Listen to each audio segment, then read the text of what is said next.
Hi guys, welcome back to my YouTube channel. ఈ blog దేని గురించి అంటే మా అమ్మమ్మ మా ఇంటికి వచ్చింది. సో వచ్చింది కదా అని చెప్పేసి మా కోసం ఇప్పుడు పొటాటో చిప్స్ ఆలుగడ్డ చిప్స్ పెడుతుంది. దాని ప్రాసెస్ కూడా చూపిస్తాను నేను మీకు. ఈజీనే, వడియాల కన్నా కొంచెం ఈజీగా ఎండిపోతాయి కూడా. ఆలుగడ్డలను లైట్గా పొట్టు తీసుకున్న ఆలుగడ్డలని చిప్స్ స్లైసర్తోనే స్లైస్ చేసుకోవాలి. కొంచెం పెద్ద ఆలుగడ్డలు తీసుకుంటే బెటర్. కట్ చేసుకున్న ఆలు స్లైసెస్ని వాటర్లో సోక్ చేసుకొని పెట్టుకోండి, లేకపోతే బ్లాక్ అయిపోతాయి. కట్ చేసిన ఆలు స్లైసెస్ని ఒక 2-3 టైమ్స్ వాటర్లో మంచిగా కడుక్కోండి. హాట్ వాటర్లో బాయిల్ చేసుకోవాలి, ఒక పొంగే వరకు.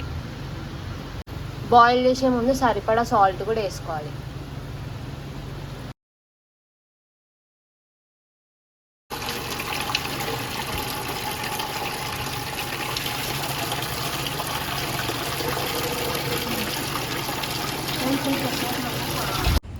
మా అమ్మమ్మ అయితే ఆలూస్ ఉడికినాయి కదా, ఆ ఉడికిన ఆలూస్ని ఎండబెడుతుంది. చూద్దాం.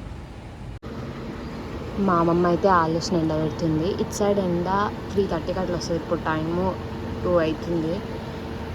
జల్దీనే ఎండిపోతాయి అంట.